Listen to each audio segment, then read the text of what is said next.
ল'ৰা ছোৱালীক স্কুলৰ পৰা আনিব লাগে, ভাত পানী ৰান্ধিব লাগে, দৰৱ কিনিব লাগে।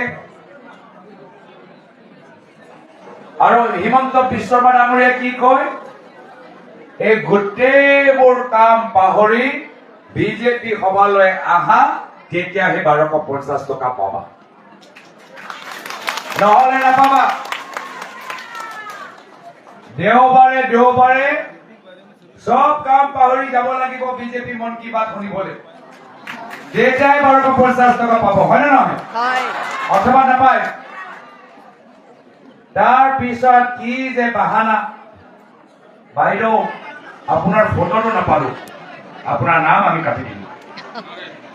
বাইদেউ সেইদিনা মন কি বাত শুনিবলৈ নাহিলে, আপোনাৰ নামটো আমি কাটি দিলো।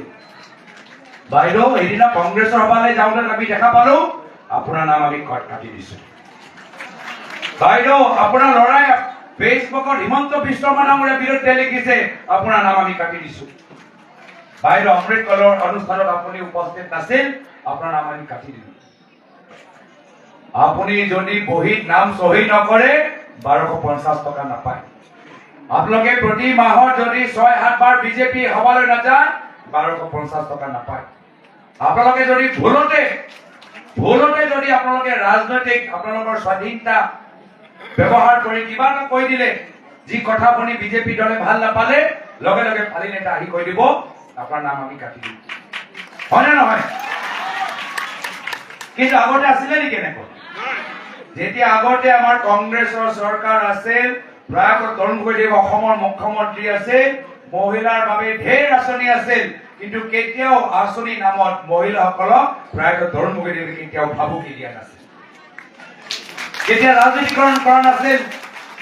কংগ্ৰেছৰ দিনত আছিলে মামনি আঁচনি, মাজনী আঁচনি, বাইদেউ আঁচনি, নবৌ আঁচনি, বিনামূলীয়া কম্বল মানুহসকলে পাইছিল, ল'ৰা ছোৱালী মেট্ৰিক পৰীক্ষাত ফাৰ্ষ্ট ডিভিজন লাভ কৰিলে বিনামূলীয়া লেপটপ পাইছিল, সকলোকে দিয়া গৈছে। কোন কংগ্ৰেছ, কোন বিজেপি, কোন সভালৈ আহিছে, কোন সভালৈ নাই আহা, কোনে প্ৰশংসা কৰিছে, কোনে সমালোচনা কৰিছে, একো চোৱা নাই। চৰকাৰ সকলোৰ হয়, চৰকাৰ সকলোকে আমাৰ দিনত উপলব্ধি দিছে। সেইকাৰণে আমাৰ প্ৰথম প্ৰতিশ্ৰুতি হ'ল, পৰৱৰ্তী দিনত যেতিয়া কংগ্ৰেছৰ নেতৃত্বৰ চৰকাৰ আহিব, প্ৰত্যেক মহিলা নিজৰ একাউণ্টৰ ভিতৰত আৰ্থিক আঁচনি পাব, পইচা পাব, কোনো চৰ্ত নাথাকিব, কোনো চৰ্ত নাথাকিব। কোনো দলৰ সভালৈ যাব নালাগে, কোনো দলৰ কাম কৰিব নালাগে, কোনো বিধায়কৰ ওচৰত দৌৰিব নালাগে। যদি আপোনালোকে এগৰাকী যোগ্য মহিলা, প্ৰত্যেক মাহত আপোনালোকে নিজৰ আঁচনি পইচাটো পাব। কোনে কাটিব নোৱাৰে, প্ৰশ্ন কৰিবলৈ বাবে কাটিব নোৱাৰে, সমালোচনা কৰিবলৈ কাটিব নোৱাৰে, বেলেগ দলৰ সদস্য হ'বলৈ কাটিব নোৱাৰে। আমাৰ চৰকাৰ সকলোৰ বাবে কাম কৰিব। বৰ্তমানৰ সময়ত যিসকলে বিজেপি কৰে তেওঁলোকে আঁচনি পায়, কিন্তু আমাৰ চৰকাৰ যেতিয়া আহিব, চৰকাৰ সকলোৰ বাবে কাম কৰিব, সকলোকে আঁচনি সুবিধা দিব। এয়া বিজেপি দলৰ ধন নহয়, এয়া হিমন্ত বিশ্ব শৰ্মা ডাঙৰীয়াৰ ধন নহয়, যে নিজৰ ইচ্ছাকৃতভাৱে যাক ভাল পালে দিলে, যাক ভাল নাপালে নিদিলে। তেওঁলোকৰ ধন নহয়। তেওঁলোকৰ ধন হলে দিয়ক বিজেপি কৰ্মীখিনিক, আমাৰ আপত্তি নাই। কিন্তু এতিয়া দুখীয়া মানুহৰ ওপৰত টেক্স লগাই এয়া পইচা তোলা চৰকাৰী ধন, ৰাজহুৱা ধন, কোনো বিজেপি দলৰ নেতা ক'ব নোৱাৰে যে মই তোমাক ভাল পাওঁ, তোমাক দিম, তোমাক বেয়া পাওঁ, তোমাক নিদিওঁ। এই চৰকাৰী ধনৰ ওপৰত ৰাইজৰ অধিকাৰ আছে, আৰু ৰাইজৰ অধিকাৰ আমি সুৰক্ষিত। আমি যেতিয়া অসমত ভ্ৰমণ কৰি আছিলো, বহুত মহিলাসকল আমাৰ ওচৰলৈ আহিল। তেওঁলোকে আমাক ক'লে যে আমি এগৰাকী সবল নাৰী হ'বলৈ বিচাৰো, মাত্ৰ আঁচনি লৈ সীমিত থাকিব নোৱাৰো, আমাৰো সপোন আছে। আমিও বিচাৰো যে আমি চাকৰি পাওঁ, আমিও বিচাৰো যে আমি নিজৰ ব্যৱসায় আৰম্ভ কৰো, কিবা এটা সুবিধা দিয়ক। আগতে কংগ্ৰেছৰ দিনত আমি তাঁতশাল পাইছিলো, আজি এৰী মুগা কৰিবলৈ, খেতি কৰিবলৈ হলে বা এৰী মুগাৰ ব্যৱসায় কৰিবলৈ হলে বহুতখিনি মেচিনাৰী লাগে, আজি পাবলগীয়া নাই। কিবা এটা দিয়ক আমাক, আমি দোকান চলাবলৈ বিচাৰো, আমি ফেক্টৰী খুলিবলৈ বিচাৰো। সেইকাৰণে কংগ্ৰেছ দলে সিদ্ধান্ত ললে যে মহিলাসকলক নিজৰ ব্যৱসায় আৰম্ভ কৰিবলৈ বাবে বা বহল কৰিবলৈ বাবে আমাৰ চৰকাৰ আহিলে 50,000 টকা আমি মহিলাসকলক দিম। আপোনালোকে মনত আছে নিশ্চয় যে প্ৰয়াত তৰুণ গগৈয়ে সদায় সপোন দেখিছিল যে অসমৰ মহিলাগৰাকী অৰ্থনৈতিকভাৱে নিজৰ ভৰিৰ ওপৰত থিয় হওক। প্ৰয়াত তৰুণ গগৈদেৱে কৈছিল যে আপোনালোকে পাকঘৰৰ পৰা ওলাই আহক, ৰাজনীতিত ভৰি দিয়ক, ফেক্টৰী খোলক, যদি প্ৰয়োজন পৰে ট্ৰেক্টৰ চলাবলৈ শিকক। এয়া আছিলে তেওঁৰ সপোন। কোনো ক্ষেত্ৰত মহিলা পুৰুষৰ মাজত অন্তৰ থাকিব নোৱাৰে। আৰু সেইকাৰণে আমি মহিলাসকলৰ বাবে যে এটা বহল এটা দৃষ্টি লৈ 50,000 টকা আমি মহিলাসকলক দিম, এয়া হ'ল আমাৰ প্ৰতিশ্ৰুতি। কিন্তু আজিৰ দিনত মহিলাসকলৰ লগত আমাৰ বয়োজ্যেষ্ঠসকলৰ বাবে চিন্তা কৰিব লাগে। বহুত মানুহখিনি আমাৰ ওচৰত আহে, কয় যে মোৰ পিতৃ মোৰ মাতৃ যথেষ্ট বেমাৰ, ঘৰৰ ভিতৰত ৰাখিবলগীয়া হৈছে, হস্পিটেলত বিচনা নাই, হস্পিটেলত ডক্টৰে ক'লে যে আপোনালোকে এখেতক ঘৰলৈ লৈ যাওক। আমি হস্পিটেলত উন্নত চিকিৎসা কৰিব নোৱাৰিম, আমি নিজৰ মাতৃ নিজৰ পিতৃক আমি ঘৰতে ৰাখি থৈছোঁ। আমি নাৰ্ছ ৰাখিবলৈ হৈছে, নাৰ্ছ ক'ৰ পৰা পাম আমি নাজানো, NGOৰ পৰা কোনোবা আহে কোনোবা নাহে। ফিজিঅ'থেৰাপি কৰিব লাগে, ফিজিঅ'থেৰাপি কেনেকৈ কৰা যায়। কিছুমানে কয় যে মোৰ মাতৃ মোৰ পিতৃ অকলে থাকে গুৱাহাটীত, মই আছো বঙাইগাঁৱত, মই আছো ডিব্ৰুগড়ত, ৰাতি তেওঁলোকৰ ঘৰত চোৰ সোমাই গ'ল। আজি গুৱাহাটীৰ ভিতৰত আমি এনেকুৱা কিমান আমি কাণ্ড শুনিছো, জঘন্য কাণ্ড, য'ত জ্যেষ্ঠ এগৰাকী ঘৰত ৰাতি কোনোবা সোমাই এই জ্যেষ্ঠ গৰাকীক হত্যা কৰিলে। নিৰাপত্তা লৈ আজি ভয়। বহুতে কয় যে আজি মোক ফোনত কোনোবাই ফোনত মোৰ বেংক একাউণ্ট বিচাৰিলে, মই লগে লগে বেংক একাউণ্ট দিলো, মোৰ পইচা নাইকিয়া হৈ গ'ল, মোৰ পেঞ্চনৰ পইচা নাইকিয়া হৈ গ'ল, মোক কোনোবা ফোন কৰিলে চাইবাৰ ক্ৰাইম হৈ গ'ল, হেক হৈ গ'ল। বহুতে আমাক কয় যে বিজেপি দলৰ ইমান অকমান আমাক পেঞ্চন দিছে, আমি কি কৰিম, আমি পেঞ্চন লৈ কেনেকৈ চলিম। হস্পিটেলত গ'লে আমি দৰৱ নাপাওঁ, হস্পিটেলত গ'লে আমাক কোনে নাচায়। আগতে ট্ৰেইনত আমাৰ ভাড়া আমাৰ কমত আছিলে, বাছত আমাৰ ভাড়া কম আছিল, এতিয়া একোৱেই নাই আমাৰ কাৰণে। তো আমি এনেকুৱা এটা সমাজ হ'বলৈ বিচাৰো, আমি এনেকুৱা এখন চৰকাৰ আমি আগুৱাই লৈ যাবলৈ বিচাৰো, যি চৰকাৰ অসমৰ জ্যেষ্ঠসকলৰ বাবে বিশেষ নীতি আৰু নিয়ম বনাব, বিশেষ নীতি আৰু নিয়ম বনাব। সেইকাৰণে আমাৰ কল্পনা কি যেনেকৈ চৰকাৰী বিভাগ আছে মহিলাৰ কল্যাণৰ বাবে, যিদৰে চৰকাৰী বিভাগ আছে যুৱ কল্যাণৰ বাবে, একেৰাহে বয়োজ্যেষ্ঠসকলৰ সন্মানৰ বাবে আমি বিশেষ চৰকাৰী মন্ত্ৰালয় আমি আৰম্ভ কৰিম। যেতিয়া আমাৰ চৰকাৰ আহিব, এটা স্পেচিয়েল মিনিষ্ট্ৰী থাকিব, জ্যেষ্ঠ নাগৰিক সিনিয়ৰ সিটিজেনৰ বাবে, সিনিয়ৰ সিটিজেনৰ ৱেলফেয়াৰৰ বাবে এটা স্পেচিফিক আমি মিনিষ্ট্ৰী আমি খুলিবলৈ আৰম্ভ কৰিম। যি মিনিষ্ট্ৰীয়ে চব চাব, নিৰাপত্তাৰ পৰা, স্বাস্থ্যৰ পৰা, চিকিৎসাৰ পৰা, সকলো ক্ষেত্ৰত নীতি নিয়ম তেওঁলোকে নিৰ্ধাৰিত কৰিব। আৰু লগে লগে আমি সিদ্ধান্ত লৈছো আমাৰ গেৰেণ্টি যে জ্যেষ্ঠ নাগৰিকসকলৰ পেঞ্চন আমি প্ৰতি মাহত 1250 টকা দিম, এয়া হ'ল আমাৰ প্ৰতিশ্ৰুতি।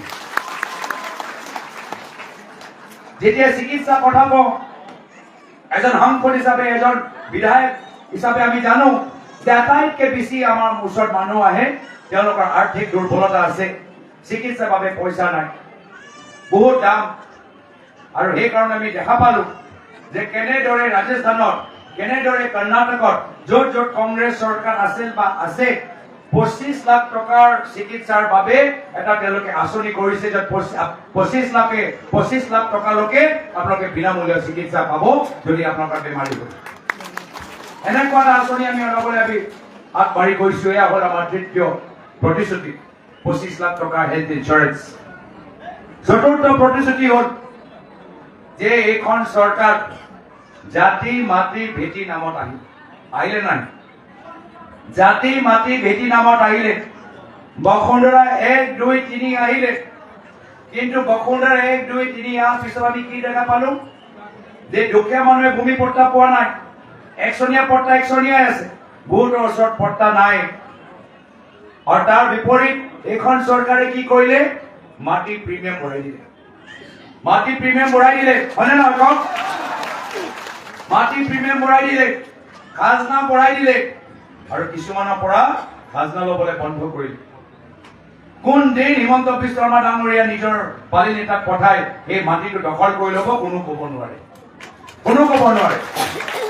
আজি প্ৰায় 2 বছৰৰ পৰা আমি দেখা পাইছো গুৱাহাটী আশে পাশে বিভিন্ন জিলাত এইখন চৰকাৰ হিমন্ত বিশ্ব শৰ্মা চৰকাৰে মাটি খাজনা ল'বলৈ বন্ধ কৰিছে কোনদিনা আপোনালোকৰ মাটি কাঢ়ি লৈ আনে কাৰো ঠিকানা নাই কাৰো নিৰাপত্তা নাই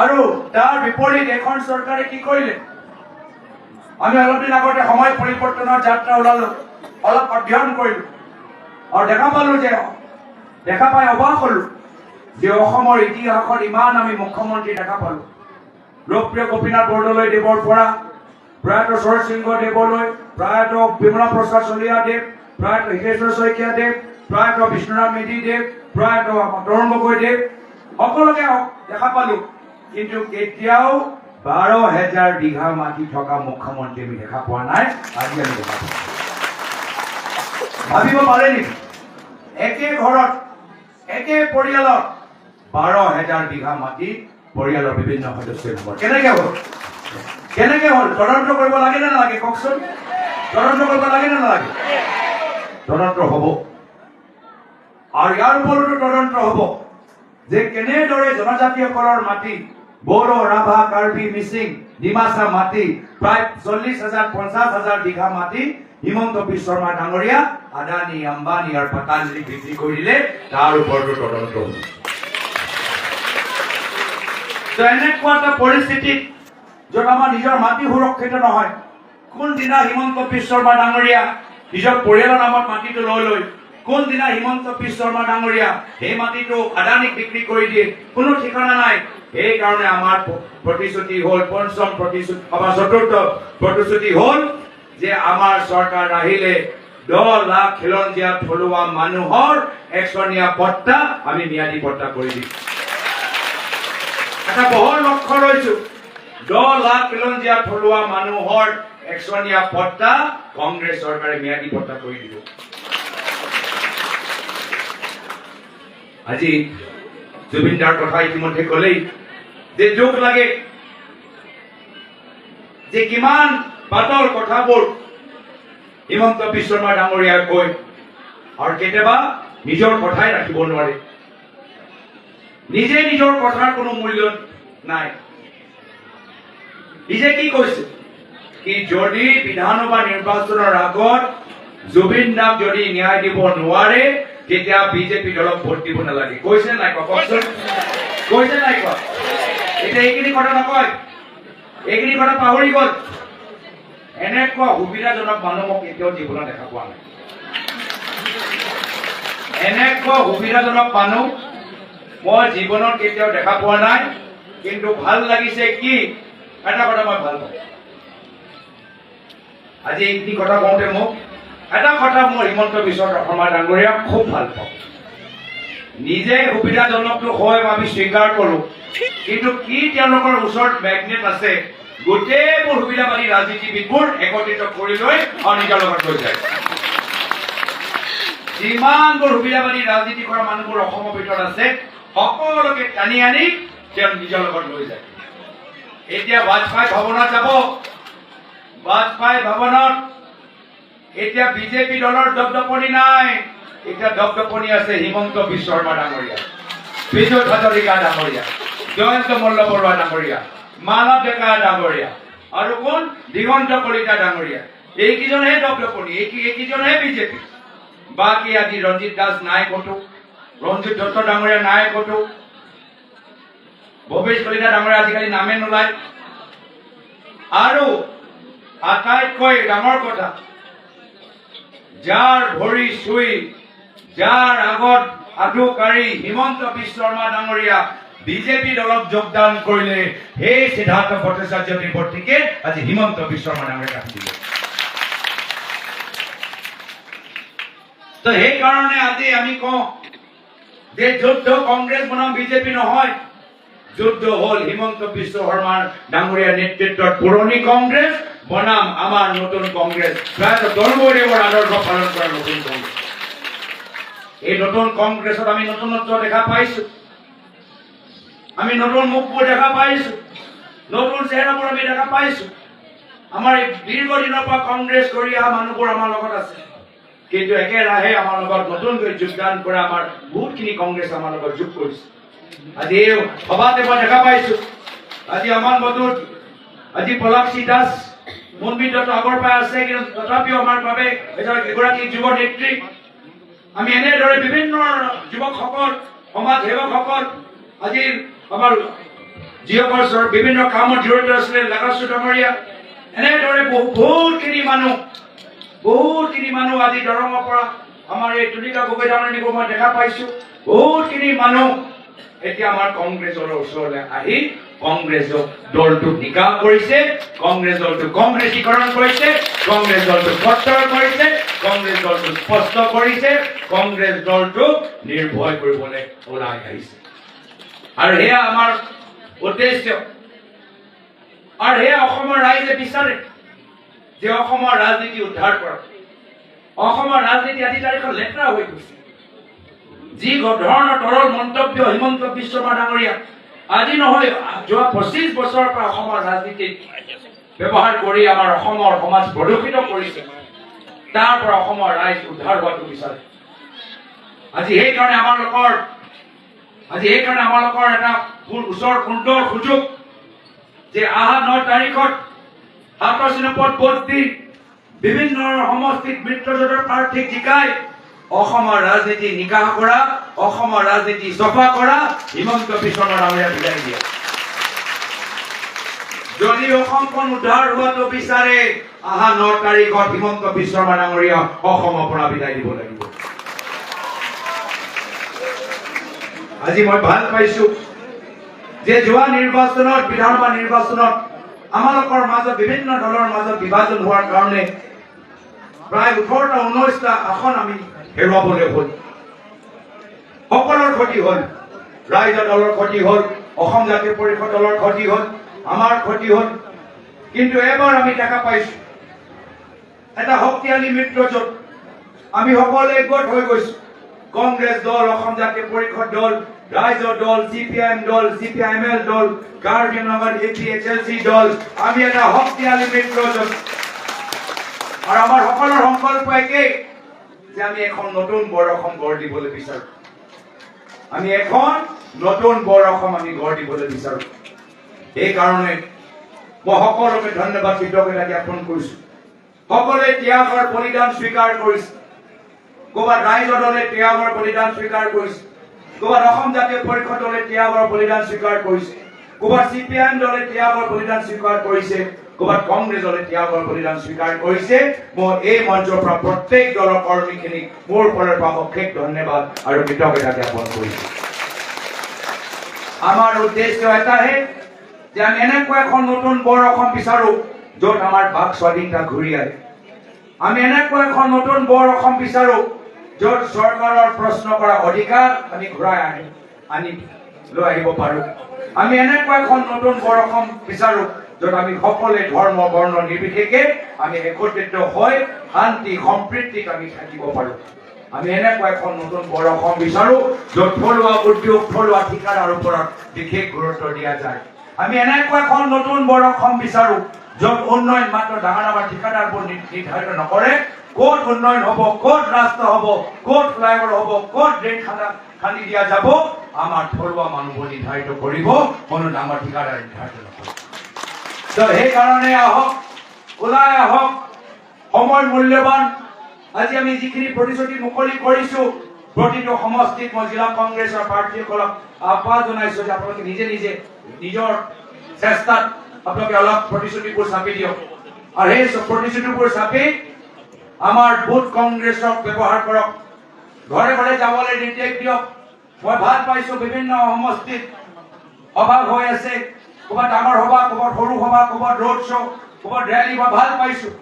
কিন্তু আমি যিদিনা প্ৰদেশ কংগ্ৰেছৰ দায়িত্ব ললো, সেইদিনাৰ পৰা আমি বুথ কমিটি আৰু BLA ওপৰত জোৰ দিছো। আমি ZPBত বুথ সভাপতি কৰিলো। আমি 28 ডিচেম্বৰত প্ৰতিটো বুথত আমি আমাৰ কংগ্ৰেছ দলৰ পতাকা আমি লগালো। সেইকাৰণে আজিও আমাৰ সব কাম ভাল, কিন্তু বুথ কমিটিৰ যোগেদি পৰিকল্পিতভাৱে ঘৰে ঘৰে লৈ যোৱা এই কামখিনি এতিয়াও আমাক কৰিবলগীয়া আছে। আৰু সেইকাৰণে প্ৰতিশ্ৰুতিবোৰ আহি গ'ল, নিজে নিজে অঞ্চলত চাপি আপোনালোকে ব্যৱহাৰ কৰক। মই বিশেষ আৰু দীঘলীয়া নকৰো। পুনৰবাৰ আজি মীৰা বৰঠাকুৰ ডাঙৰাণী কপাল চাওকচোন, সাংঘাতিক কপাল দেই, সাংঘাতিক কপাল।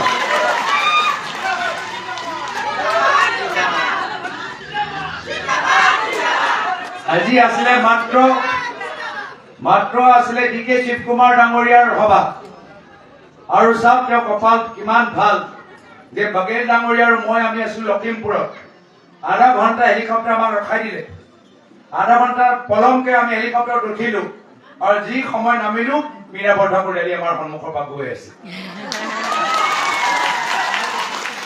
আমাক ৰখাই গলে ভকন এটাত কি ৰবা মীৰা বৰঠাকুৰ ৰেলী আহি পোৱা নাই খানাপাৰালৈ, ফলতে ৰৈ থাকা।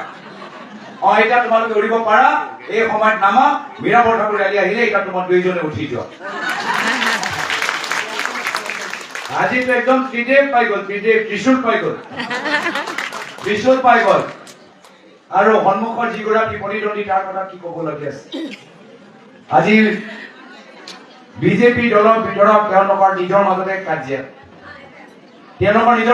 কাজিয়া, এতিয়া কোন বিজেপি তেওঁলোকৰ মাজত চলি আছে, কোন আচল বিজেপি। সেইকাৰণে তেওঁলোকে নিজৰ মাজত কাজিয়া কৰি থাকক। আমি নতুন বৰ অসমৰ কল্পনা কৰিম। মীৰা বৰঠাকুৰ ডাঙৰাণী গুৱাহাটী অঞ্চলৰ ৰাইজে বিচাৰে যে এইবাৰ আমাৰ প্ৰতিনিধি হ'ব লাগে। মই আশা কৰো যে সকলোৱে আমি কষ্ট কৰি আমি নিজৰ এগৰাকী প্ৰাৰ্থীৰ বাবে নহয়, দলৰ কাৰণে, হাতৰ চিনৰ কাৰণে এবাৰ আমি কংগ্ৰেছ কৰিব লাগিব। ইয়াৰ আগত যিমানবোৰ নিৰ্বাচন হৈছে আমি সদায় প্ৰাৰ্থীৰ কাৰণে প্ৰচাৰ কৰো। প্ৰাৰ্থীক ভাল পালে আমি প্ৰচাৰ কৰো, প্ৰাৰ্থীক ভাল নাপালে আমি ঘৰত বহি থাকো। এইবাৰ প্ৰাৰ্থীৰ কাৰণে নহয়, মই প্ৰদেশ কংগ্ৰেছ সভাপতি হিচাপে অনুৰোধ কৰিছো, প্ৰাৰ্থীৰ কাৰণে নহয়, হাতৰ চিনৰ কাৰণে আপোনালোকে কষ্ট কৰিব লাগিব, হাতৰ চিনৰ কাৰণে প্ৰচাৰ কৰিব লাগিব, হাতৰ চিনৰ কাৰণে আপোনালোকে সকলোকে ক'ব লাগিব যে অহা 9 তাৰিখৰ হাতৰ চিনৰ ওপৰত ভোট দিয়ক।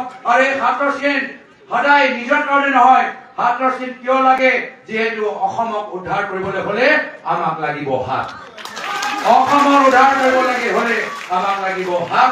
অসমৰ স্বাৰ্থত আমি সকলো ওলাই যাওঁ। দলৰ কি সিদ্ধান্ত ভাল হওক বেয়া হওক, আমি এজন সৈনিক হিচাপে পালন কৰি আমি অসমৰ স্বাৰ্থত, দলৰ স্বাৰ্থত সকলোকে ওলাই আহিবলৈ অনুৰোধ জনাইছো। আৰু বহুতক মই দেখা পাইছো যে যদিও তেওঁলোকৰ টিকেটৰ আবেদন কৰি আছিল, টিকেটৰ পৰা বঞ্চিত হৈ যোৱাৰ পিছতো আজি দলৰ কামত লাগি আছে। মই প্ৰদেশ কংগ্ৰেছ সভাপতি হিচাপে কৈছো যে যিসকলে টিকেট নোপোৱাৰ পিছতো ভালদৰে সংগঠনৰ কাম কৰি আছে, তেওঁলোকৰ ৰাজনৈতিক ভৱিষ্যত দায়িত্ব মই লৈছো। গুৰুত্ব সহকাৰে এইখিনি কথা কৈ নিজৰ সমূহ সামৰিছো। ধন্যবাদ। জয় হিন্দ, জয় আই অসম।